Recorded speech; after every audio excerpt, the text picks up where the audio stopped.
Bueno, pues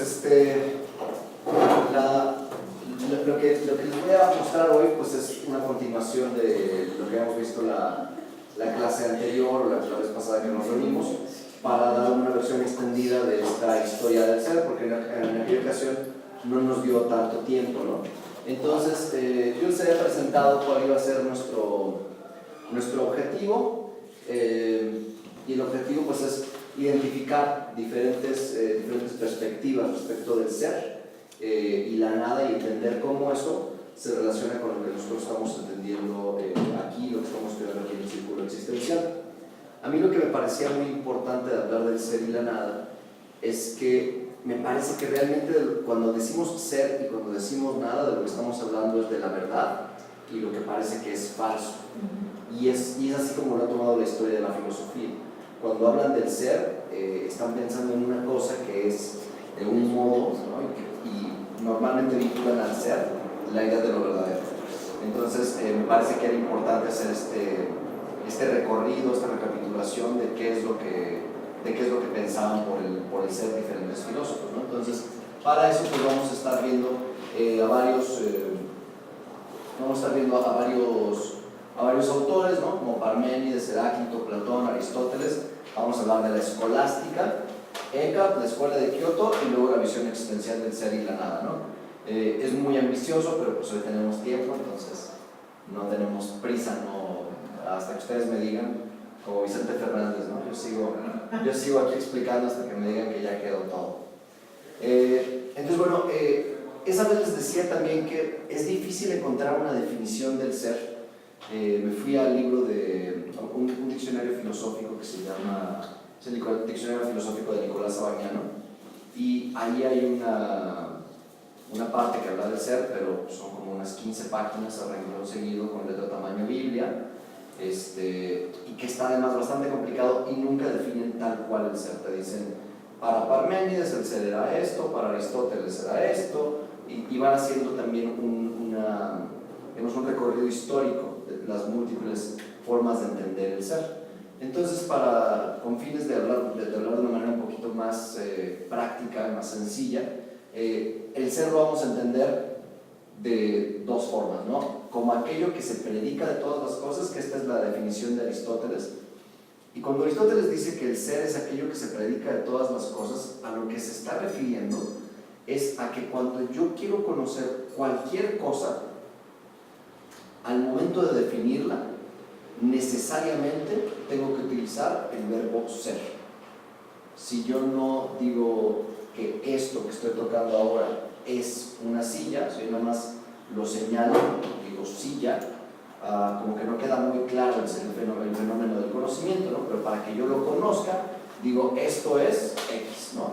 Y lo puedo poner de cualquier manera, ¿no? Puedo decir, aquí está Ana con nosotros, aquí está, ella es Gina, ¿no? Entonces, cuando estoy utilizando el es, estoy hablando de un fenómeno del conocimiento, una forma de conocer. Y eso nos lleva a la segunda definición, ¿no? El ser va a ser aquello, o el concepto del ser va a ser aquello que nos permite conocer algo. Cuando yo tengo el verbo ser, cuando comienzo a utilizar la idea del ser, me es posible conocer algo, ¿no? Esta idea del ser se va a oponer a la idea de la nada. Esto es una aproximación tradicional a estas dos concepciones. La visión de la nada, o lo que parece ser que es la nada, es que es una negación de la posibilidad del ser. O sea, si yo tengo el ser como una característica positiva, que es lo que me permite conocer, lo opuesto, que en este caso sería la nada, al menos en la visión occidental, en la visión tradicional, nos diría que es lo que no se puede conocer, ¿no? Si yo digo, cuando hablamos de la nada, lo que dirían los filósofos tradicionales es que la nada, nada es, y de ella nada se puede extraer, porque si fuera algo, dejaría de ser nada, ¿no? Entonces es una idea como muy lógica. Ahorita les voy a explicar de dónde viene esta idea, ¿no? Sin embargo, hay otra forma de entender la nada. La nada también se puede entender como una alteridad. Una alteridad es todo aquello que es distinto, todo aquello que es otro.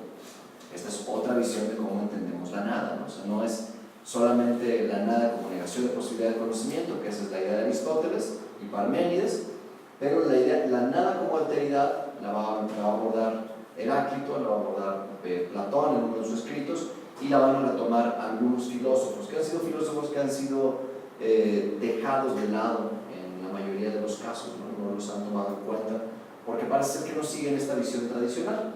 Y finalmente está nada como plenitud de contenidos, que es lo que vemos al final con la escuela de Kioto, ¿no? Son como las ideas principales.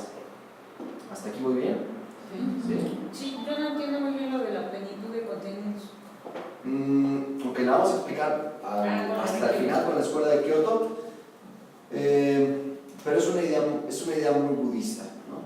Te dice que, por ejemplo, todo el mundo en el que nosotros habitamos, es una nada, y es una nada porque tú no puedes conocerlo en su plenitud.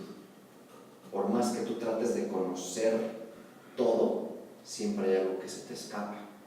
Y entonces, como no lo puedes definir totalmente, la nada se vuelve esta plenitud de contenidos, donde está todo, ¿no? Es todo y nada, ¿no? Como cuando te dicen, tú y yo, ¿qué somos? Todo. Entonces, ¿qué es ese todo? Pues a lo mejor no somos nada. Pero, o sea, no te están diciendo, no hay, esta construcción bonito, pero abstracta. Ajá. ¿Por ahí vamos bien? ¿Sí? Cuando dices alteridad, distinto quiere decir contrario. No necesariamente es contrario, quiere decir solamente otro. Cuando yo digo que algo es contrario, es por ejemplo blanco, su contrario es el negro, ¿no? Pero una alteridad, si yo digo blanco, la alteridad del blanco puede ser azul, rojo, verde, e incluso el negro es una alteridad. Ahorita vamos a hablar de esta lógica bivalente con Aristóteles, ¿no? Muy bien hasta aquí. Vale. Bueno, entonces ahora sí les platico. Este es el poema que les había dicho de los maoríes, ¿no? Que a mí me encantó, el poema de la creación, que a mí me parece que todo lo que dicen ellos acerca de la creación es que lo fundamental es la nada.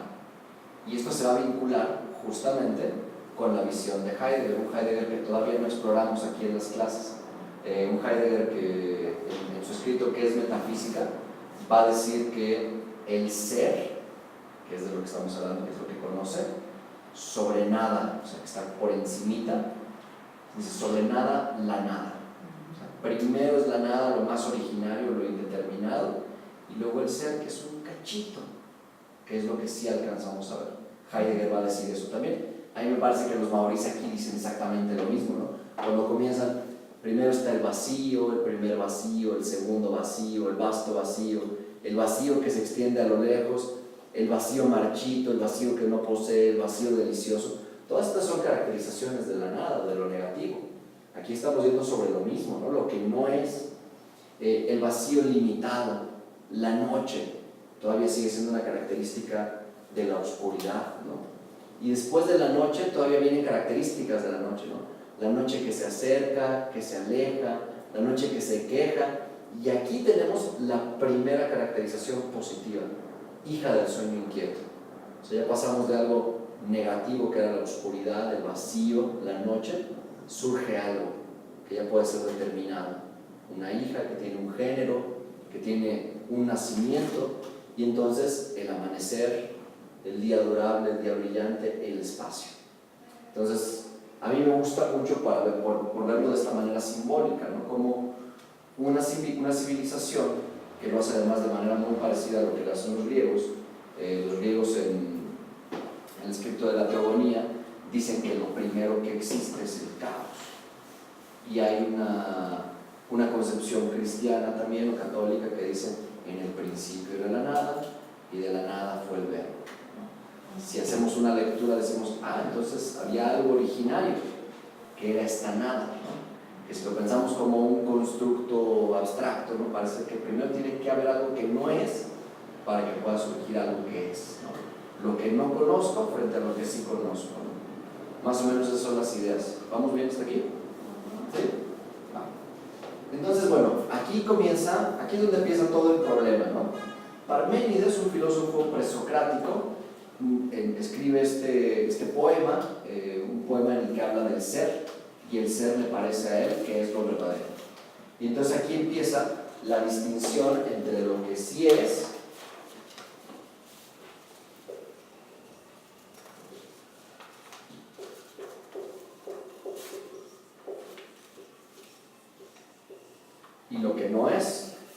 Parménides nos va a decir que aquí está el ser y aquí está el no ser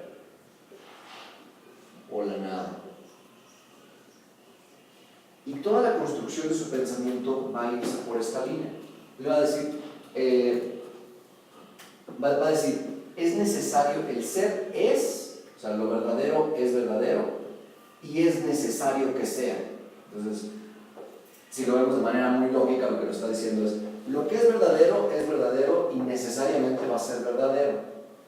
Y por el contrario, lo que es falso y necesariamente va a ser falso.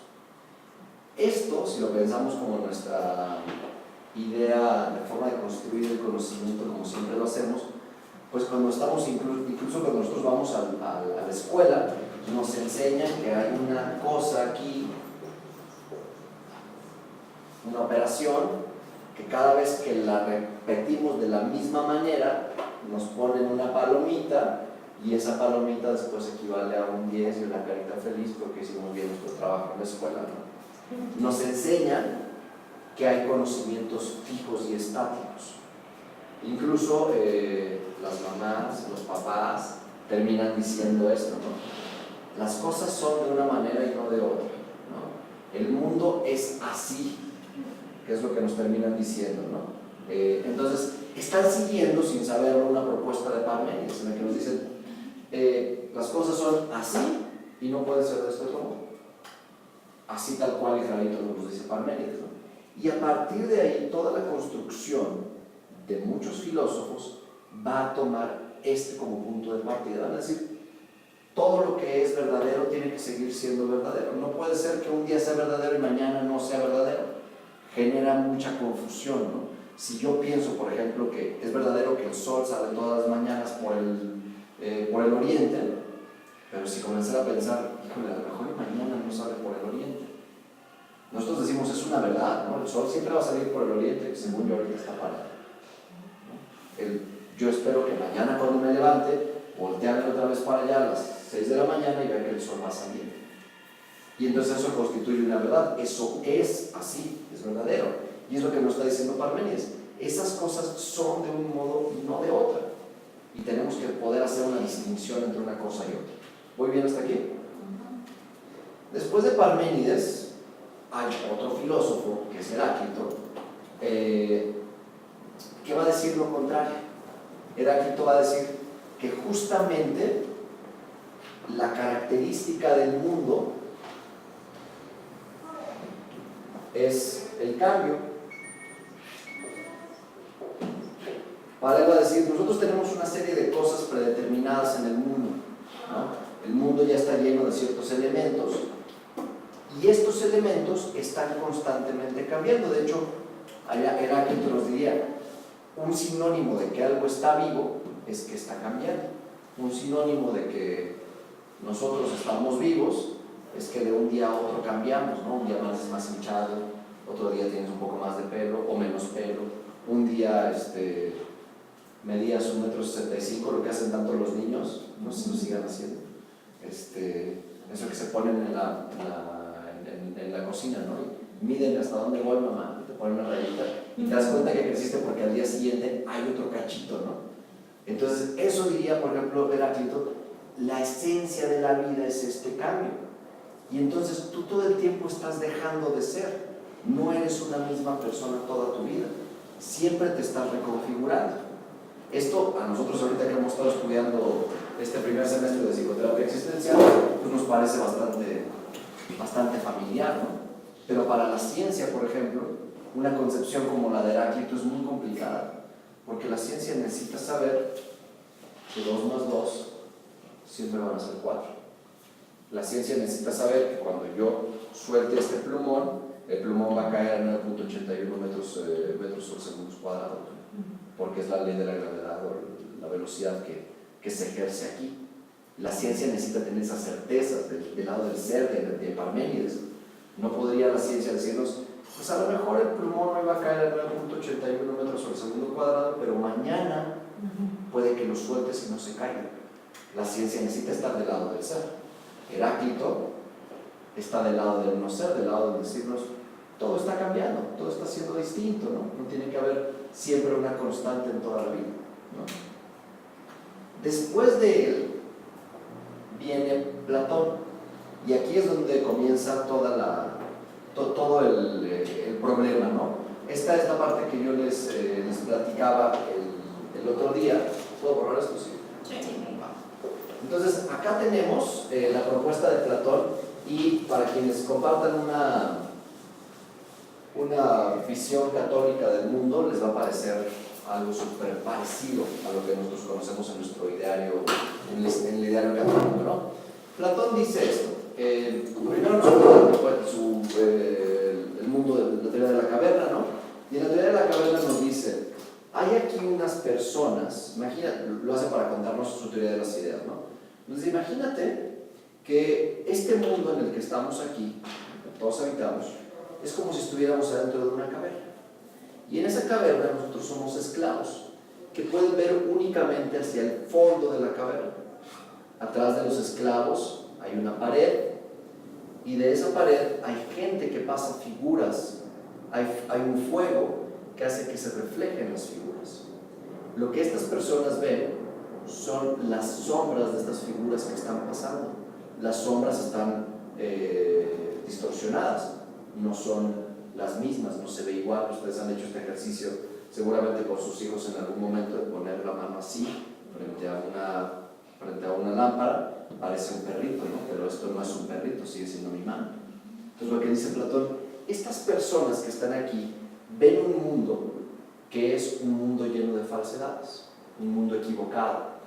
¿Qué pasaría si una de estas personas fuera liberado de pronto y saliera al mundo exterior y se diera cuenta que en este mundo exterior hay formas que se parecen a las que ellos veían, pero que son mucho más puras? Que ahora, en vez de ver la figura de un caballo, ve directamente al caballo, ¿no? Nos dice Platón, eso es lo que presenta una distinción entre el mundo sensible y el mundo inteligible. Y nos dice, el mundo que realmente vale la pena conocer es este, porque este es el que es verdadero. Este no, porque aquí estamos viendo siempre ilusiones de lo que estaban aquí, ¿no? Las ideas. Muy bien, hasta aquí con lo que voy explicando de Platón. Entonces, Platón hace una teoría en la que dice que tenemos que acordarnos de lo que conocíamos acá. Pero ahí empiezan los problemas. Para Platón, nosotros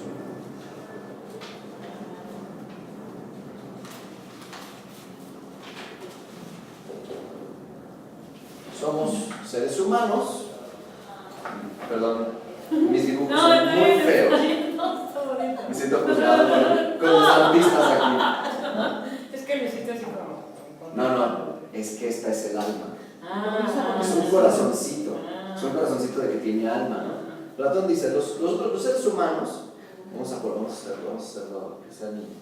Y así puede que se vea mejor. Así. Dice, los seres humanos estamos compuestos de cuerpo y alma. El cuerpo, obviamente, está sujeto a cambio. Es un cuerpo que nos engaña. Mis sentidos, yo de pronto puedo ver a una persona que me parezca a alguien, ¿no? Si yo me quito los lentes y salgo a la calle, a lo mejor algunos voy a ver y decir, se parece a Dora, pero no sé si es Dora, porque a lo mejor viéndola desde lejos sin lentes, pues, no estoy seguro si sea Dora, ¿no? Nos va a decir los sentidos, que es lo que está en esta parte dentro de la cueva, nos pueden engañar.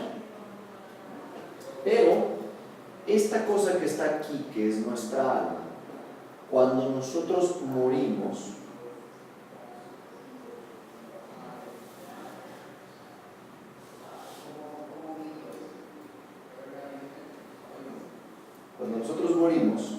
nuestra alma sobrevive. Y esta alma se vuelve un fantasmita feliz. Si te portaste bien. Si te portaste bien, exactamente. Dice, si tú llevaste una vida virtuosa, te vas a convertir en una, o sea, tu alma va a ir al Hades, y en el Hades va a estar en contacto con las ideas que serían la justicia, la virtud,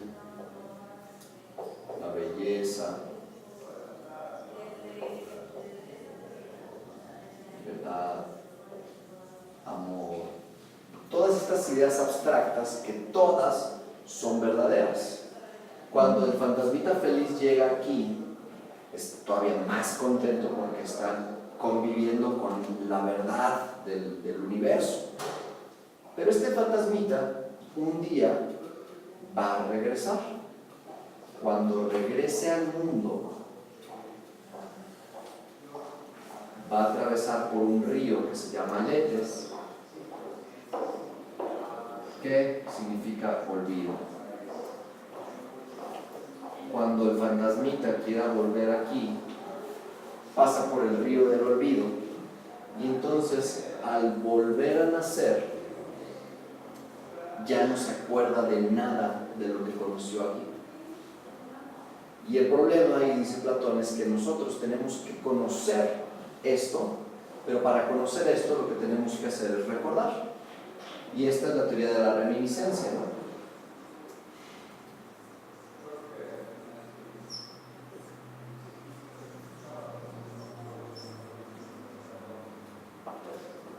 ¿Hasta aquí muy bien? Acuérdense que les estamos haciendo así como la explicación larguísima, ¿no? de la historia del ser. Sí, no, mejor. Entonces, Platón nos dice justamente esta idea, ¿no?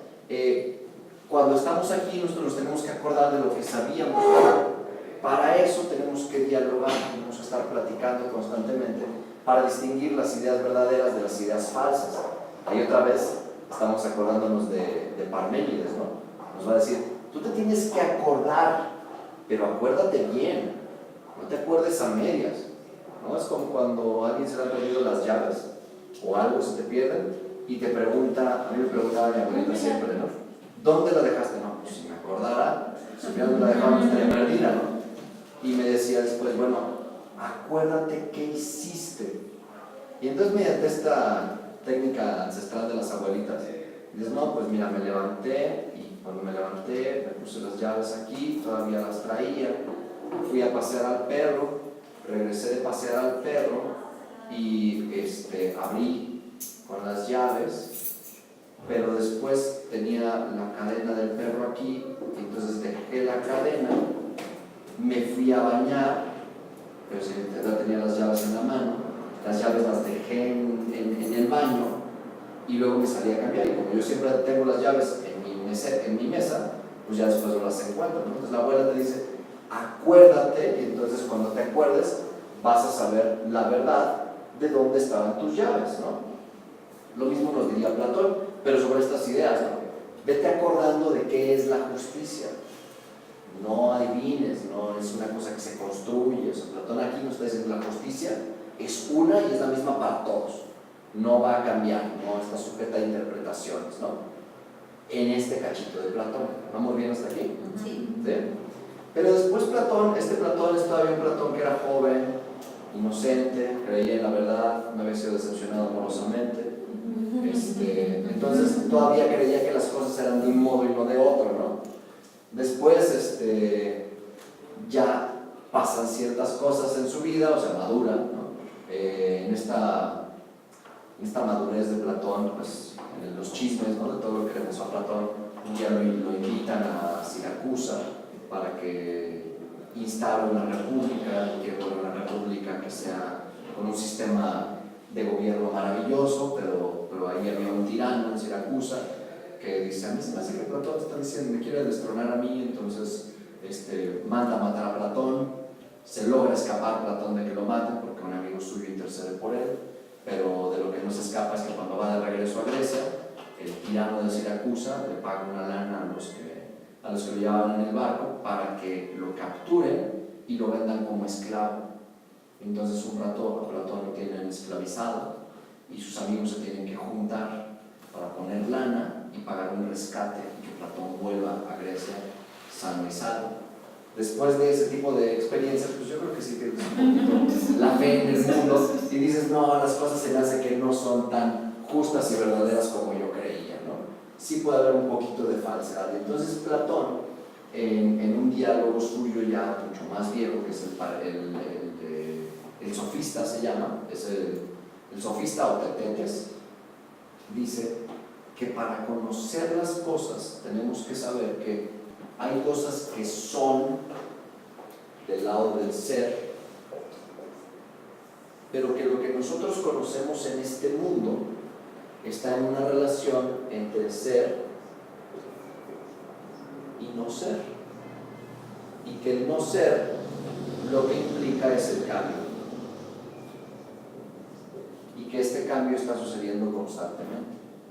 Entonces, si se dan cuenta, y nos acordamos de lo que decíamos ahorita de Heráclito, parece que Platón comenzó siendo totalmente parmenídeo con esto, y después dijo, híjole, se me hace que Heráclito tenía la razón. Y hasta ahí se queda, ¿no? Platón, ¿vamos bien hasta aquí? ¿No? Platón dice, ya después de que tuvo estas decepciones en la vida, en el diálogo del Tetetes, dice que sí es cierto que hay un ser absoluto, pero que este ser absoluto que está en el mundo de las ideas, pues realmente solo lo conocemos hasta que nos morimos. Entonces, en esta vida no lo conoces. ¿Qué es lo que sí conoces? La relación entre ser y no ser, pero un ser que es relativo y un no ser que también es relativo. Y este no ser es lo que está cambiando constantemente, ¿no? Cuando yo digo, hoy no soy el mismo de ayer. Bueno, dentro de 15 días no seré el mismo Sasha que el que está hoy aquí parado.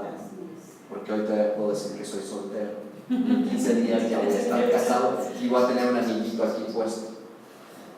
A lo mejor podemos decir, en esencia, parece ser que Sasha es el mismo, pero fácticamente, o sea, en este mundo, ya no soy el mismo. Ya hay cosas de mí que cambian, ya finalmente me podrán empezar a decir, Señor, que no esté en la cafetería. Nunca más. Ya le diré, por favor, Señor, que mucho trabajo me costó. ¿Sí? O don, como prefieran, ¿no? Esa es la idea que está diciendo Platón en esta parte. O sea, en el mundo que podemos conocer siempre hay una relación entre lo que es y no es. Siempre estamos cambiando. Porque esto que está acá realmente es una teoría muy bonita, pero no sabemos nada de esto. ¿Sí? Ahora, si los que compartimos una idea católica, se darán cuenta que esta idea como del ciclo de resurrección es exactamente la misma idea de Adán y Eva, el alma, tú mueres, te portaste bien, te vas al cielo, no te portaste bien, te vas al infierno. Platón sí habla de una posibilidad de si llevas una vida virtuosa, no vas a ir a convivir con las ideas, ¿no? Vas a ir a otra parte del inframundo. Platón va a decir, incluso por eso hay un diálogo suyo bien bonito que se llama Critón, que él tiene un diálogo con las leyes. Él está a punto de morir, no es Platón, es Sócrates que está a punto de morirse, ya le dicen, ya ahorita vas a tener que tomar la cicuta y ya te quedas aquí. Y llega su amigo Critón y le dice, oye, fíjate que pues yo aquí tengo toda la lana para dársela al carcelero y la junté con todos mis cuates. Yo quiero darle esta lana al carcelero y tú te escapas. Y el carcelero dice que él no se dio cuenta, o podemos sobornar más y que la gente crea que sí te moriste. Y vete a vivir a otro lado, sé feliz, vive tus últimos años de vida. Y Platón, Sócrates le dice en ese momento, fíjate que lo que me propones, lo único que haría sería corromper mi alma. Y si yo corrompo mi alma y traiciono mis principios de vida, entonces no voy a llegar aquí con al mundo de las ideas. Y yo lo que más quiero es llegar al mundo de las ideas. Entonces ahí es donde él dice, es preferible sufrir una injusticia que cometerla, ¿no? Estas frases bonitas de Sócrates, pegadoras, ¿no? Sí. Pero Sócrates también dice cuando va a morir que para él es sensacional, que porque va a dejar este cuerpo terrenal que no le permite trascender más allá, que tiene limitaciones con ese cuerpo, y que va a ser sensacional que su alma sea libre y pueda ir por donde quiera. Sí, justamente es esta idea. O sea, mira, yo aquí estoy aprisionado, mi alma, Sócrates o Platón en algún momento dicen que el cuerpo es la prisión del alma, el alma es lo que es verdadero. Cuando te deshaces de tu cuerpo, llegas al mundo de las ideas, vas a ser totalmente libre, ¿no? Eso es lo que ellos están diciendo. Eso es lo mismo que dice también cierta tradición católica, ¿no? Sí. Dices, bueno, pues el día que tú ya no estés aquí, te arrepientes de tus pecados y entonces te vas al paraíso y ahí todos están felices, ¿no? Tocando sus arpas, encuerados y demás, ¿no? Eso es lo mismo que están diciendo aquí, por eso se parecen tanto las visiones, ¿no? Muy bien hasta aquí. Pero ya vimos cómo Platón dice dos cosas distintas. Primero sí y luego no. Y luego viene este señor Aristóteles, que es lo que les decía en aquella ocasión, que aquí es donde tuerce el rabo la mano. Aquí es donde se pone intenso, porque es donde todos dicen que el ser es lo que tiene que ser de un modo, no de otro, que además solamente lo que es lógico va a ser verdadero y que si no es lógico no es verdadero. Entonces Aristóteles va a tomar la visión de Parménides completamente y la va a perpetuar en un sistema lógico que nos va a decir, va primero a generar una lógica bivalente. ¿Bivalente qué quiere decir? Solamente hay dos valores, o verdadero o falso, o válido o inválido, o bueno o malo. No hay escala de grises, ¿no? O es gris o no es gris. Y él va a generar estos tres principios en su lógica, ¿no? Va a decir, para que yo pueda considerar que algo es verdadero, tiene que cumplir con estos tres principios. Primero, es el principio de identidad. Todo objeto o toda cosa que sea, tiene que tener la capacidad de ser igual a sí mismo. Es decir, que A siempre va a ser igual a sí misma, ¿no? Y esto nos parece bastante lógico, ¿no? O sea, yo no les podría decir Isabel es no Isabel. Me dirías, está raro, ¿no? Pero si te digo, Isabel es Isabel, van a decir, claro, pues sí, no estoy diciendo nada nuevo, ¿no? Si digo Sasha es Sasha, no estás diciendo nada nuevo, es algo que es lógico, que es congruente, que es verdadero, que se comprueba por sí mismo, ¿no? Después va a decir el principio de no contradicción. Va a decir, en esto es imposible que una cosa sea y no sea al mismo tiempo. Es decir, un objeto A no puede ser igual a A y al mismo tiempo ser igual a no A. Yo soy muy abstracto, ¿no? Esto debe ser. Sasha no puede ser Sasha y al mismo tiempo no ser Sasha. O es Sasha o no es Sasha, pero tiene que ser uno de los dos. El principio de no contradicción habla de estas características, ¿no? de la forma de conocer. Una cosa es de un modo y no de otro. ¿Vamos bien hasta aquí? Luego Aristóteles va a decir también, hay un principio de tercero excluido, es decir, cuando yo tenga que decir que este objeto X puede ser o A o no A, tengo que decidir cuál de los dos. Entonces no puede ser ambos, porque si fuera ambos rompería con este y rompería con este. Entonces tiene que ser uno de los dos, yo elijo dependiendo de las circunstancias, ¿no? Todo esto parece bastante lógico. Si lo pensamos un poquito, nos damos cuenta que no está diciendo nada nuevo, no está diciendo algo que parece congruente con la forma en la que pensamos, algo que nos permite construir conocimientos claros, precisos, que no van a cambiar. Y eso es lo que hace Aristóteles. Después nos va a decir Aristóteles, bueno, después de Aristóteles va a haber otro filósofo que se llama Leibniz, que va a hablar de un principio de causalidad y va a decir, para todas las cosas que son en el mundo hay una causa. ¿Cuál será esa causa? A lo mejor tú no la conoces, pero hay una causa. Incluso el azar, va a decir Aristóteles, el azar es una causalidad no conocida. No quiere decir que no exista, no quiere decir que tú como ser particular, finito, no la conoces, ¿no? Yo a lo mejor no sé explicar, y esto se lo he preguntado a amigos actuarios, y tampoco me lo han podido explicar muy bien, ¿por qué 2 más 2 es 4? O sea, yo sé que me lo explicaron, me dijeron, pero es que 2 más 2 es igual a 4 porque 1 más 1 más 1 más 1 es 4. Pues sí, pero ¿qué quiere decir eso, no? Amigos actuarios todavía no me lo explican. Pero a lo que voy es que lo que está diciendo aquí Aristóteles y Leibniz es, para todo lo que es en este mundo hay una causa, un origen. Aunque tú no lo conozcas, el origen existe. ¿Voy bien hasta aquí? ¿Sí? Con Aristóteles se vuelve todo muy complicado porque él hace que la historia del ser sea unívoca. Cuando digo unívoca me refiero a que tiene solamente una perspectiva, una forma de entenderse, solamente hay una historia, ¿no? Es lo que va a decir Aristóteles. Igual que Parménides, o es o no es. ¿Sí?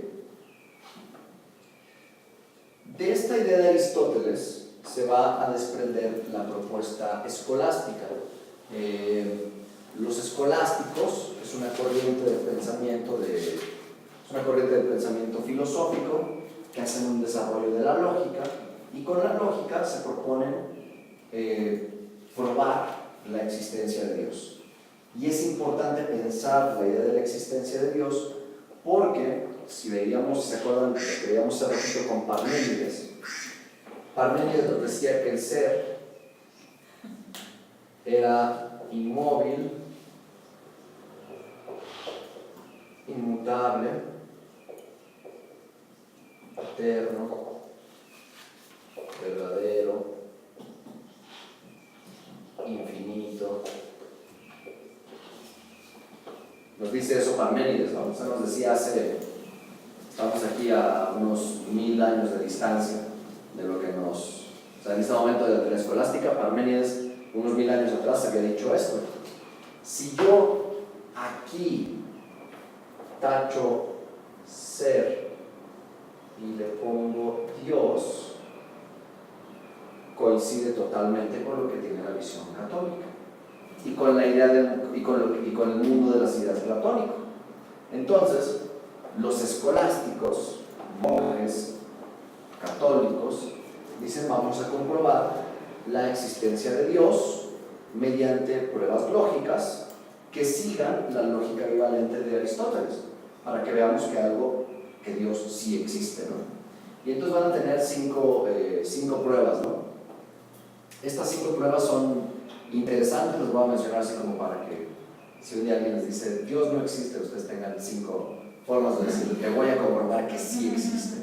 Hay más formas de comprobarlas, y una de las cosas que a mí más me ha divertido con mis alumnos cuando tenía tiempo de abordar esto era, yo les decía: vamos a entrar en un periodo de la historia de la filosofía en la que me voy a encargar de convencerlos de que Dios existe.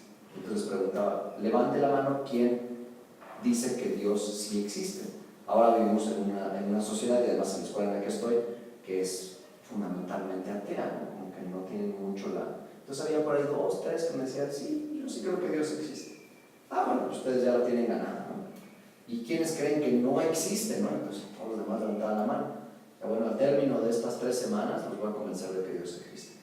Y lo más bonito es que los terminaba convenciendo.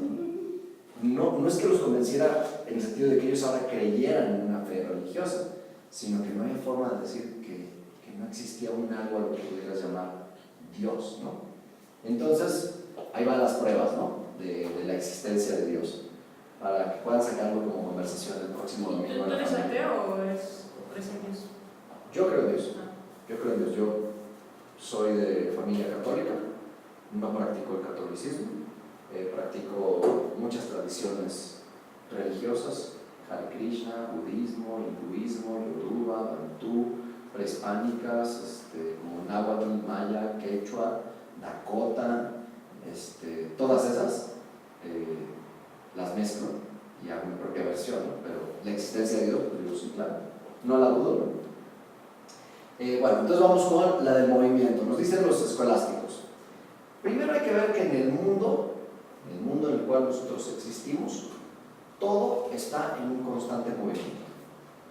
Incluso las rocas se mueven. Para todo movimiento hay alguien o algo que generó el movimiento. Pero el movimiento no se genera a sí mismo, siempre es generado por otro. No hay un movimiento que así de manera espontánea surge. Siempre hay algo que lo empujó antes. Y si nosotros hacemos un ejercicio en la mente, tratáramos de irnos hacia atrás para tratar de encontrar el primer movimiento, esto primero que originó todo el universo en el cual estamos, nos daremos cuenta que tiene que haber una causa, un primer motor, algo, que ustedes llámenlo como lo quieran llamar, es lo que puso por primera vez en movimiento el universo. Ellos dicen, a esa cosa que puso por primera vez en movimiento el universo, nosotros lo vamos a llamar Dios. Hasta aquí parece que estamos bien, ¿no? Dice, si ese no fuera suficiente, vamos a explicarlo de otra manera, con la causalidad. Todo en este mundo tiene una causa. El hecho de que yo esté hoy aquí es por causa de que mis papás un día se juntaron, hicieron cosas en las que yo no quiero pensar. Y ustedes tampoco quieren pensar en sus papás. Todos hemos sido causados de una manera, ¿no? Todos los animalitos que vemos pues tuvieron esa misma causa, ¿no? Fueron generados, no se generan a sí mismos. Pero esta generación siempre necesita un precedente, algo que genere. Y si nosotros hacemos realmente el ejercicio, nos vamos hacia atrás en la historia, tiene que haber existido una primera causa. Y esta primera causa, nuevamente ellos dicen, la voy a llamar Dios. ¿Así que vamos bien con la segunda prueba de la existencia de Dios? ¿Sí? ¿No? A mí no me convence. ¿Todavía no te convenzo? No te preocupes, ahorita todavía me quedan Faltan tres más tres más. todavía me quedan tres más para intentarte convencer. Después nos dicen ellos, la relación, si todavía estas dos no, está la relación entre la necesidad y la contingencia. ¿Qué es la necesidad? Las cosas que van a pasar. No importa qué hagas tú, van a suceder, ¿no? Es necesario que si tú naciste, te vas a morir. ¿Qué no es necesario? Que hayas sido morena, güera, mujer u hombre.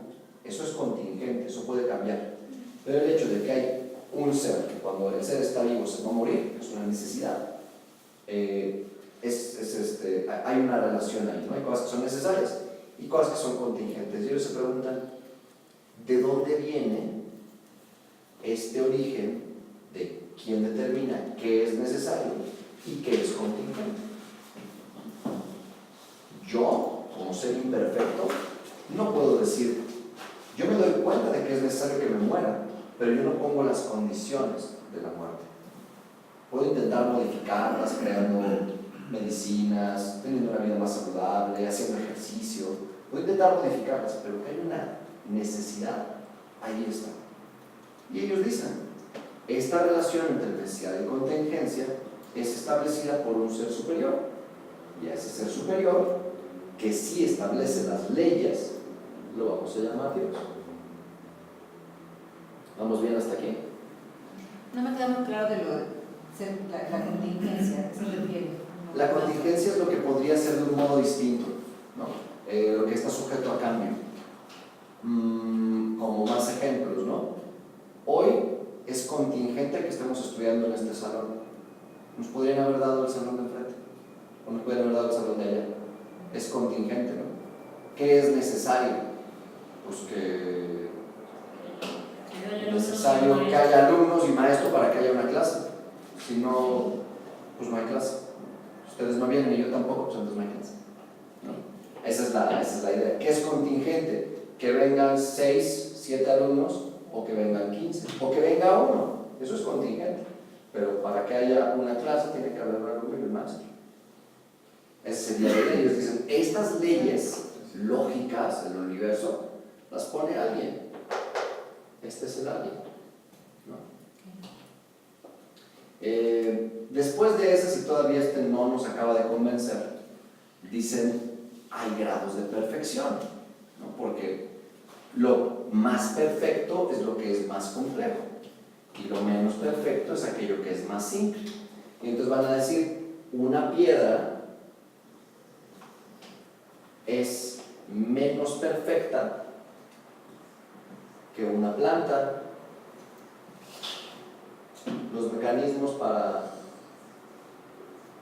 conocer la piedra son más sencillos que los que necesito para conocer la planta, porque en la piedra analizo minerales, analizo composiciones atómicas, ya nos ponemos muy elaborados, pero aquí tengo que analizar procesos de fotosíntesis. Y nos dice, y una planta es menos compleja que un... ¿Cómo había esto? Un bichito. Una planta es menos compleja que un bichito, ¿no? Un insecto. Porque un insecto ya se reproduce, ya tiene que tener una relación social, ya tiene una cadena adaptativa, ¿no? Es menos complejo. Y este bichito es todavía menos complejo. Este sí me va a salir bonito, espero.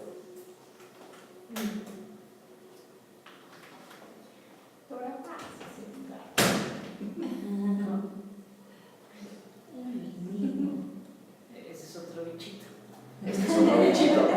Este es el único que sí medio me sale bien, porque es muy fácil, ¿no? El bichito, el insecto, es menos complejo que el gato, porque el gato tiene, o que el mamífero, porque el mamífero tiene relaciones sociales más complejas.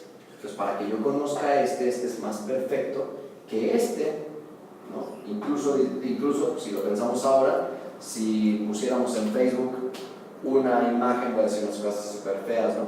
Si yo pongo en Facebook una imagen de un albañil que agarra un mazo y se lo está aventando a una piedra de concreto, nadie va a decir, ay, qué inhumano el albañil, ¿no?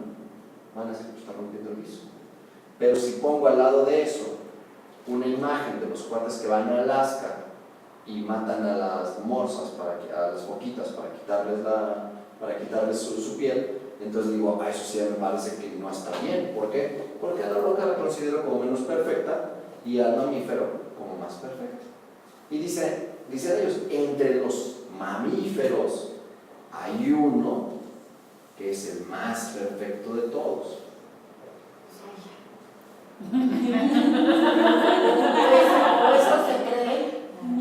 Pues mira, yo creo que estaba bien hasta que no hubiera, si hubiera visto a los microbuseros, igual y habría cambiado su percepción, pero en ese entonces no había microbuseros, ¿no? Y dice, bueno, el ser humano es el más perfecto de entre todos los seres, pero el ser humano todavía es imperfecto porque a veces se comporta mal.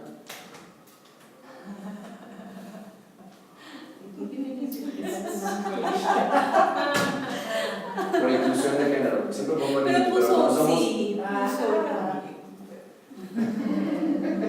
primero empezó como niño, pero bueno. Entonces dice, el ser humano a veces es malo, y como a veces es malo es imperfecto, o a veces toma decisiones equivocadas, ¿no? Pero si yo soy imperfecto, y soy consciente de que soy imperfecto, quiere decir que yo sé que hay una cosa que es perfecta.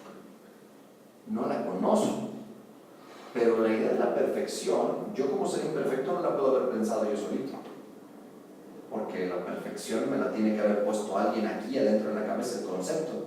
Yo ser imperfecto puedo pensar cosas imperfectas, lo similar da paso a lo similar, pero yo no puedo dar paso a algo que no es similar a mí.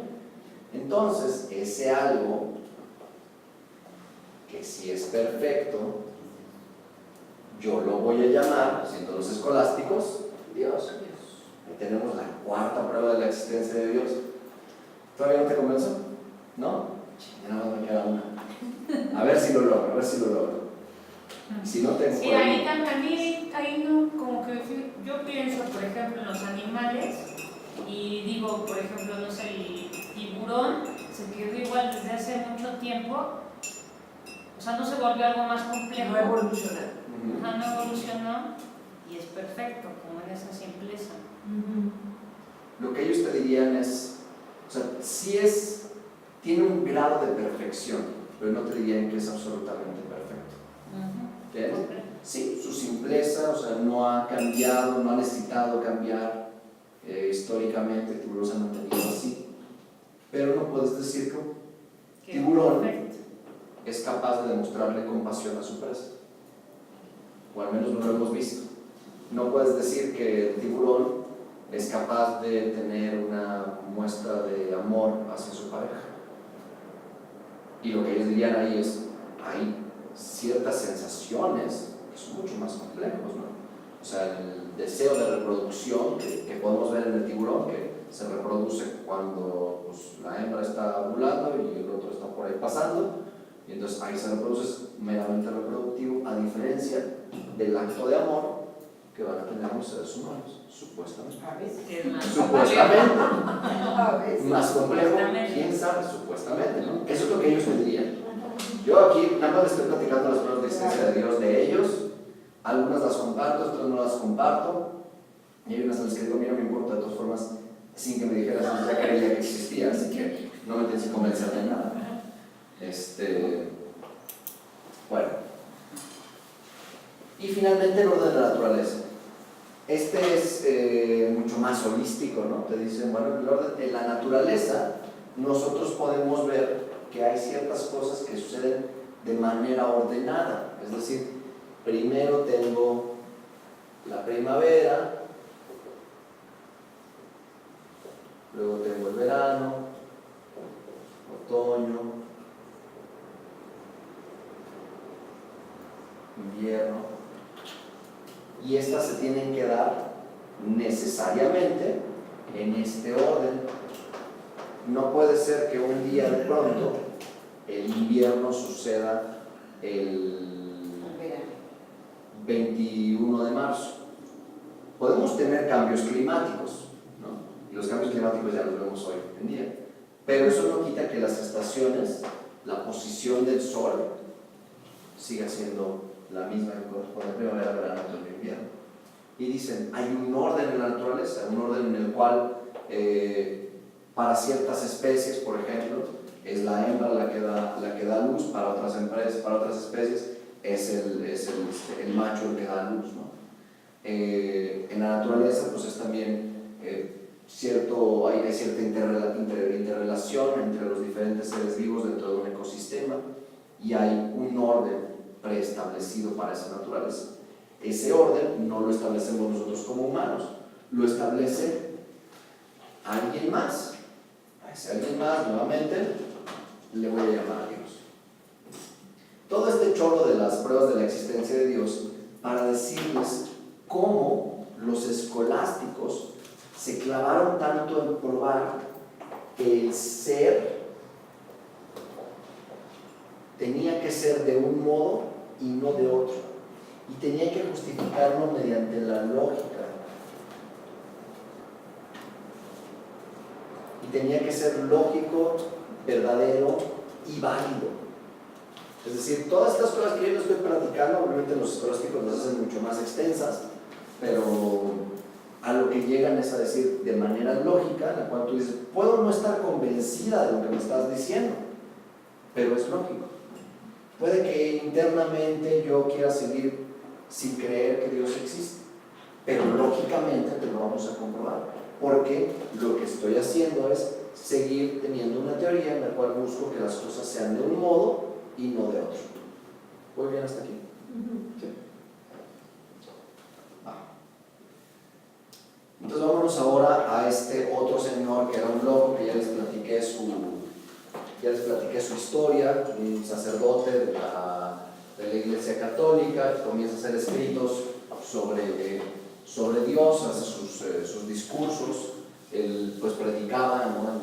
en su iglesia, y el sermón que se da todavía en las iglesias, que es cuando el padre comienza a hablar, pues Eckhart da una propuesta distinta. Mucha gente lo seguía, mucha gente iba a hablar con él, quería ir a su iglesia, ¿no? Porque decían, es que está hablando de las escrituras de un modo que nadie más había hablado, ¿no? Esta forma de hablar de las escrituras de un modo distinto, pues le consiguió que el Papa le dijera, o te retractas de esas cosas o te excomulgo. Y él dijo, bueno, está bien, me retracto, pero afortunadamente sus escritos sobrevivieron y los tenemos, ¿no? Y él hacía este tipo de interpretaciones. Nos cuenta la historia de... ¿Cuál es el nombre ahorita? ¿Quién platiqué la vez pasada? De Pablo. De Pablo. Saulo de Tarso. Pablo. Es lo mismo. De Pablo. Saulo de Era Tarso. Saulo de Tarso y cuando se convirtió, se llamó Pablo. Pablo. Que él era alguien que perseguía a los cristianos, los quería matar, ¿no? Porque en ese entonces pues, los cristianos no eran como ahora, que somos mayoría, Creo que el cristianismo es la segunda religión más grande del mundo, primera. Están ganando los musulmanes. ¿Ya no están ganando? ¿Quiénes nos están ganando, Anita? Los musulmanes. Los chinos con el mar. Chinos tienen una religión. Los chinos, es que los chinos tienen, hay de todas, están mezcladas. Están muy mezcladas. Hay budistas, hay también cristianos, hay algunos que practican religiones un poquito previas, hay taoístas. Son más taoístas. Fíjate que el taoísmo en China ya está muy desaparecido. Se ha convertido más al budismo zen, que ahí le llaman budismo Chan. Antes sí era más taoísta, pero hace Mucho tiempo. muchísimos. Y tenían un sistema adivinatorio bien interesante. ¿Para qué? Un sistema adivinatorio de los taoístas bien interesante. El I Ching es el sistema adivinatorio de los taoístas. Y unas prácticas también súper divertidas de los taoístas. Mucho práctica del desapego, pero también había desapego, pero también había goce, ¿no? Pero el goce tenía que ser un goce desinteresado. Tenían prácticas de alimentación, prácticas sexuales, prácticas de vida en general que aseguraban que una persona podía vivir hasta 300 años. Eso dicen. Y dicen que hay algunos taoístas todavía que viven en las montañas. Igual si un día te encuentras uno de esos, te quedas con él, te enseña. Pero pues hay que irse a la montaña a buscarlo. Entonces, a ver si los encontramos. Bueno, entonces me regreso acá, ¿no? Eckhart decía esto, ¿no? Pablo perseguía a los cristianos y un día, mientras está persiguiendo a los cristianos, se cae de su caballo. Y cuando se cae de su caballo, al levantarse no puede ver. Y cuando se da cuenta que no puede ver, experimenta la conversión y se da cuenta de todo el mal que estaba haciendo. Y entonces deja de perseguir a los cristianos y se transforma al cristianismo. Eso es lo que dice Eckhart. Dice, las escrituras dicen que Pablo no veía nada. Dice, Saulo se levantó del suelo y con los ojos abiertos nada veía. Y lo que dice Eckhart es, cuando dice que no veía nada, que veía nada, lo que está diciendo, por la consecuencia que es su transformación al cristianismo, la consecuencia es que realmente lo que le pasaba es que estaba viendo a Dios, por eso se transforma. Pero al ver a Dios, como Dios es todo, realmente no podía ver nada. Porque, como nos dice aquí tanto Jackie, ¿no? Nadie posee el ojo de Dios, ¿no? O sea, si tratamos de verlo todo, pensemos en los murales. A mí me gustan mucho los murales, ¿no? Quien haya ido a la Biblioteca Central de Seúl, se para uno desde las islas, volteas a ver la Biblioteca Central y si la ves completa, no estás viendo nada. Ves un edificio. Cuando te empiezas a dar cuenta de lo que hay adentro de del mural, cuando centras tu vista y dices, aquí estoy viendo un cachito de la narración de la historia prehispánica, ¿no? de los aztecas. Y entonces lo que dice Eckhart es que Dios, en vez de ser este ser determinado, absoluto y demás, Dios puede ser entendido como nada. Y aquí va como la pregunta que me hice hace rato, ¿no? ¿Cómo está nada igual a plenitud? Es nada porque todo está ahí contenido. Y es nada porque yo no alcanzo a comprenderlo. ¿Estamos bien? Sí. Bueno, entonces, eso es lo que dice Eckhart. Obviamente en esa época, con todo el contexto religioso, le dijeron, vas para atrás o si no te excomulgamos. Entonces se pierde nuevamente esta visión de la nada, ¿no? Y vuelve a ganar la propuesta del ser. Después de Eckhart hay muchos filósofos, ¿no? Descartes, por ejemplo, va a hablar de la racionalidad, de lo que es claro y distinto, ¿no? Que las cosas tienen que ser igual de un modo y no de otro. Después de Descartes va a estar Kant, que Kant va a hacer un estudio epistemológico súper interesante, en el cual va a comprobar, ya Kant va a decir, no hay que pensar en Dios porque a Dios no lo podemos comprobar, pero sí hay ciertas características del conocimiento que son específicas, ¿no? Que no me meto en esos ahorita porque son bastante más complejos, y hago un salto a la visión de la escuela de Kioto.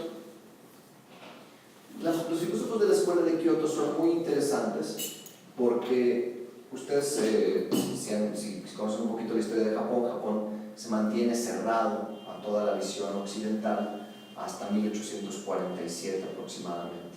Hasta 1847 Japón solamente había tenido contacto con China, en una época un poco más remota, con Corea, con algunos rusos en el norte, pero no era como una interacción así completa, ¿no? Y se mantuvo mucho tiempo cerrado, principalmente porque Japón estaba peleando, todos estaban peleando contra todos, entonces no había chance de ir a conocer el mundo exterior. En 1847 Estados Unidos obliga a los japoneses a abrir sus puertas, abren sus puertas y se dan cuenta que hay un mundo afuera de Japón que se ha desarrollado inmensamente y que ellos son absolutamente ignorantes frente a todo lo que ha pasado en el mundo. Entonces los japoneses salen, hay una generación de japoneses a los cuales todo el gobierno les dice: todos ustedes tienen todo pagado, váyanse al mundo, conozcan, aprendan y regresen. Qué chido trabajo. Así, ¿no? Y yo creo que está chido, pero igual y no tanto, ¿eh? O sea, imagínate que te dijeran: tienes que irte, Amarte, ¿no? tu trabajo ahora es que vayas a Pachuca y aprendas los pastes tal cual como los hace Quique. Kiko, los Kikos, ¿no? Te lo tienes que saber a la perfección y tienes que regresar aquí y aquí hacerlos exactamente igual y después enseñarnos a todos a hacerlo. Entonces, eso es lo que les pusieron, ¿no? Sería una cosa ahí como muy dura. Sobre todo los japoneses tienen mucho el sentido de comunidad, de patriotismo. Lo que pasó con estos japoneses es que fueron tan profundos en su conocimiento que se metieron a leer a los filósofos en alemán, en griego, en latín, en italiano, en francés, y había gente que estaba escribiendo así, entonces se metieron a estudiarlos a profundidad, pero los estudiaron desde su perspectiva. O sea, iba a entender a Kant, pero pues, con los ojos de un japonés que llegó a la historia del pensamiento occidental, que les vengo platicando durante la última hora. Pues ellos llegaron así como si ahorita entrara Jackie por ahí y dijera: pues a ver qué está haciendo Sasha, ¿no? Así, entonces, y se pone a interactuar. Eso es lo que hicieron los japoneses. Entonces ellos entendieron todo de una manera distinta y nos dicen: primero, si hay una nada que está opuesta al ser, pero es una nada y un ser relativo. ¿Eso qué quiere decir? Que no son la nada y el ser en grandote. Nos dicen: esos de la nada y el ser así grandotes, pues como que son absolutos que no podemos conocer. Y como son absolutos que no podemos conocer, pues es mejor que ni hablemos de ellos. De lo que sí podemos hablar es de una nada absoluta, que es una plenitud de contenidos.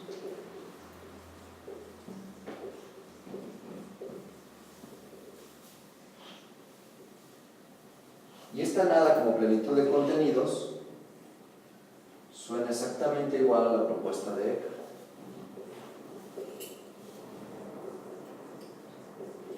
Y también es igual a la propuesta de Heráclito y al segundo Platón. Pero también va a ser igual a la propuesta de Husserl. Y también va a ser igual a la propuesta de Heidegger.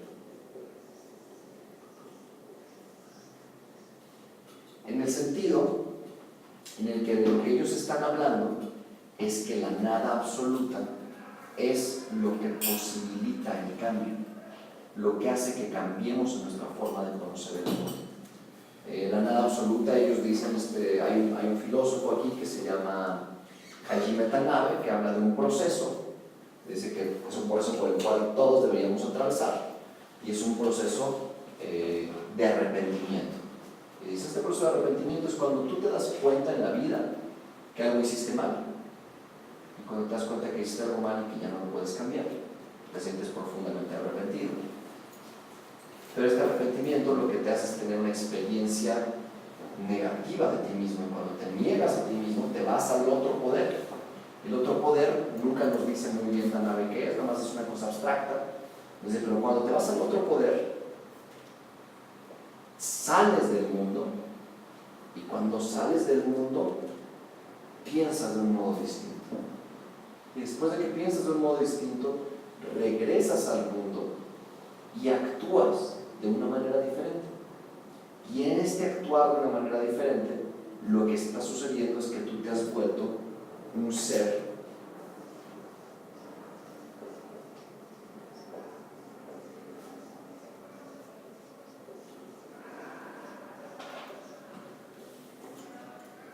atravesado por la nada. Y este ser atravesado por la nada, lo que quiere decir, si nos volvemos a acordar de Heráclito, pues es que estamos en constante cambio. ¿Y qué es un proceso? Es un proceso constante, un proceso continuo, que no deja de ser. Esta va a ser la propuesta que hace la escuela de Kioto, en particular Hajime Tanabe, que él va a decir, nuevamente, el ser y la nada, con esta idea de lo verdadero y lo falso, por lo que se ha peleado todo Occidente, pues lo que pasa es que no se han dado cuenta que están peleándose sobre algo que no tiene sentido discutir. No tiene sentido hablar de las pruebas de la existencia de Dios, no tiene sentido decir que las cosas son o no son, cuando las cosas pueden ser y no ser al mismo tiempo, porque esta es una visión totalmente distinta, ¿no? Porque nosotros nos damos cuenta que, si bien es cierto que sí soy Sasha, pero soy Sasha que ahorita está jugando a ser profesor, pero también soy Sasha que al mismo tiempo es su compañero de clase, y al mismo tiempo soy hijo de mi madre, y al mismo tiempo soy pareja de mi novia, y al mismo tiempo soy hermano de mi hermano, y soy muchas cosas. Entonces soy y no soy.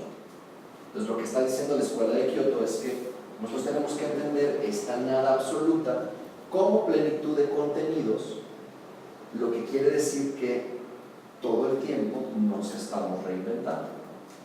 ¿Muy bien? Sí. Bueno, y ya esto nos lleva a la visión existencial del ser y la nada, que es justamente lo que hemos estado platicando durante todo este semestre, ¿no? Que la historia de la filosofía nos ha llevado a pensar o a creer en algunos momentos que el concepto de la verdad es uno y es el mismo para todos todo el tiempo. Pero en la visión existencial lo que nos damos cuenta es que no hay un solo concepto de verdad, sino que el concepto de verdad y el concepto de ser se están reconstruyendo constantemente.